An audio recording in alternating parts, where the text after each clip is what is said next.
Starfield released a couple weeks back and it's been dominating video game discourse ever since. Some seem to think it's the best game since sliced bread.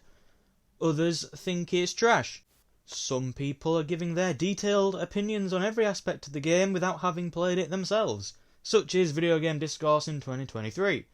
I have played Starfield. In fact, I've played a lot of Starfield. I've beaten the story. I've completed all the factions. I've done a boatload of all the other side content. I've explored a boatload of planets.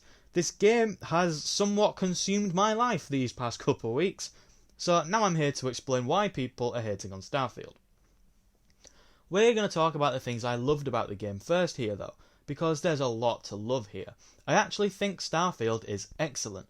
This is an incredibly immersive experience, and a gigantic step forward from Fallout 4 and 76. The general gameplay is much improved. It feels a lot slicker and you've got a lot more control.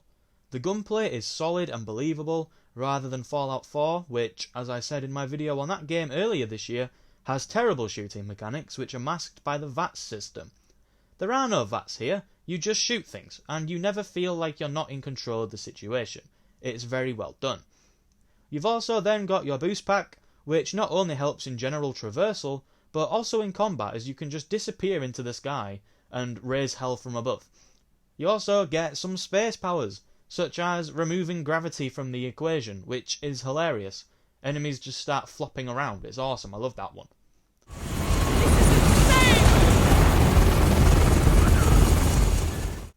Most of the planets you visit are awesome as well. They've each got their own unique aesthetic, which I'm very appreciative of. You've got Neon, with its cyberpunk aesthetic, which is just full of stuff to do. You've got this one single planet in a game with loads of different planets. And this one planet, Neon, has got its own faction, it's got its own set of apartments you can buy, shops to visit, with like at least 30 individual side missions to complete. And you only spend around an hour here in the main story. This one planet could serve as its own game.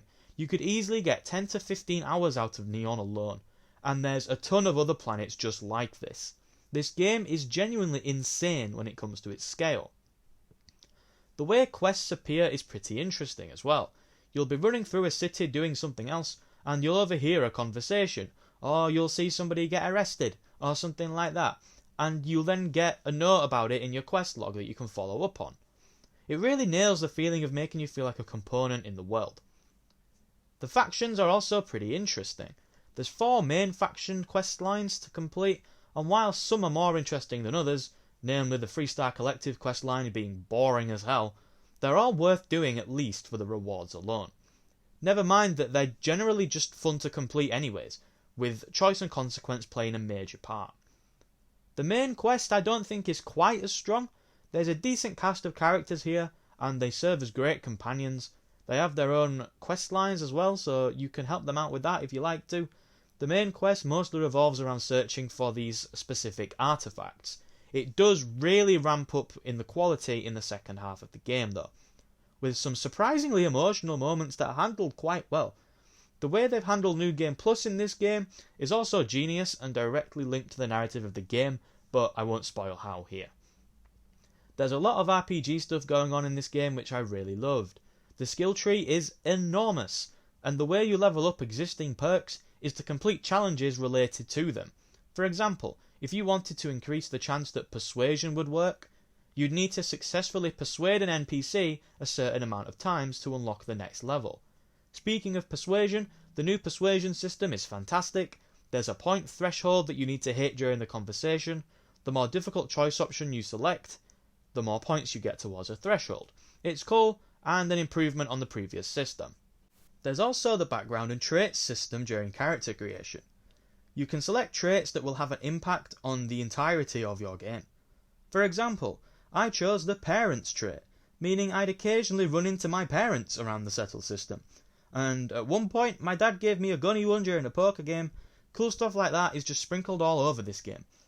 Ship building is incredibly complex and detailed, although it's not really something that appeals to me specifically, so I didn't spend a whole lot of time with it, but it's there. You can do some very creative stuff. I've been seeing some fancy looking ships on Twitter. People are being very, very creative with this. This is why it's surprising that ship combat is actually really basic. It's fun enough, but it's not really what I expected. It's very simple, but I did enjoy it. Large-scale ship battles are a truly awesome spectacle. Unfortunately, exploration really sucks in this game. You just fast travel from planet to planet. It feels far too formulaic, and there's no real sense of intrigue. You can't even physically land on the planets. You have to go land through the menu. It's a huge letdown. In Fallout or Skyrim, you could just pick a direction and walk that way, and you'd find something worthwhile to do that could occupy you for the next few hours. There's none of that here really. You always know where you're going and why you're going there beforehand, and I feel that's a big shame for a game that should have probably put exploration at the forefront of its philosophy, given the impressive scale and nature of the game. The economy is also kind of fucked. You get credits for absolutely everything, which I'm not really complaining about, but it does remove the element of watching your cash. A big reason for this is the rewards from completing the faction quest lines are so strong that you don't really need to spend your money on everything. Houses and ships are the most expensive things in the game.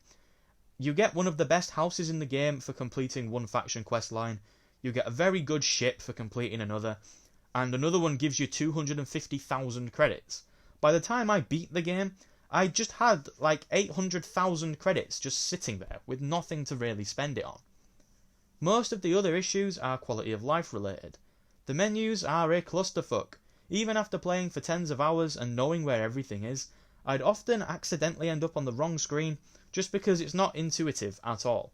No city map is also a ludicrous decision. I assume it'll get added at some point because it just needs to be in the game. But yeah, it definitely needs to be there soon. You can't even eat items at the time of recording without picking them up, going into your inventory and eating it there. Like, why is there not an option to just eat an apple or something if you see it? That's really silly. The waypoint in your scanner is also very hit and miss. Sometimes it works and that's nice, and sometimes it just doesn't and you need to try and figure out where you're going on your own, which if you knew how to do that, you wouldn't have been checking your waypoint in the scanner in the first place. I'm also very sad to report that I had around 10 crashes or so while playing this game. I had none for the first 20-ish hours, and then they became increasingly more common, something that definitely needs fixing, and I'm sure probably will at some point, although when I played Fallout 4 earlier this year, I was still getting crashes. It's also really stupid that there's no vehicles. A lot of locations on some of these planets are spaced quite far out, and you just have to boost jump your way there, and it can take ages. I'm really not sure why vehicles aren't here, but they should be. There also just isn't enough inventory space. I'd regularly fill mine even when fully maxed out. You can store things in your ship and at the lodge, but it still feels like you should have more inventory space. So, I did just list a lot of criticisms of Starfield to say it's a game that I absolutely love and think is one of the best games of the year. But why is Starfield getting a lot of hate? It's obviously getting a lot of praise as well, as it should, because I do think it's brilliant, but there's a few reasons why it would get hate, and most of them are kinda silly. The most obvious is the console war fanboying. People from all sides of this situation are just insufferable. They're plastic boxes at the end of the day. Just use the one you want to play on. People will of course target Starfield due to it not being available on PlayStation, but that's pretty stupid. There's also the fact that Bethesda have a somewhat rocky relationship with a lot of gamers right now. They really lost a lot of goodwill with Fallout 76, not just because the game sucked, which it did, but because of its predatory monetization. Whilst I choose to view each individual game on its own merit, some people will tar Starfield with the anti-Bethesda brush, which I have to say is partly Bethesda's fault. There's also the nostalgia argument. The golden age of Fallout and the Elder Scrolls are well in the past now, and many people do view those games with rose-tinted glasses, as good as they were. Those games did things better than Starfield, namely the exploration aspect, but Starfield does excel in many areas that those games didn't, and even in areas where those games did excel, Starfield does a lot of it better, such as the moment-to-moment combat, for example. Then there's people like that one dude on Twitter who was moaning about the start screen. The start screen is fine, stuff like that is just insane, Twitter in general is just insane. There's also people that would have expected something more similar to No Man's Sky. If you wanted a deeply immersive space simulator with more organic exploration, then Starfield would be disappointing to you because those elements are pretty paper thin here. But all in all, Starfield is one of the best games of the year. There's so much content packed into this that it could keep you entertained for a very long time. And they have said that they will keep supporting it, and I assume we'll get some expansions one day in the future, which I'm perfectly okay with, because I will always want more of this. Starfield is a brilliant game, and a massive victory for Microsoft following the catastrophic release of Redfall. But that is all for this video. I hope you did enjoy it. Have you been playing Starfield? If you have, please let me know in the comments what you think of it, and we can have a lovely discussion. But for now, that's all. If you enjoyed the video, then please consider leaving a like, because that would greatly help me out. And if you want to see more videos from me, then you know how to subscribe. But that's it. Have a nice day, and goodbye. Can I help you?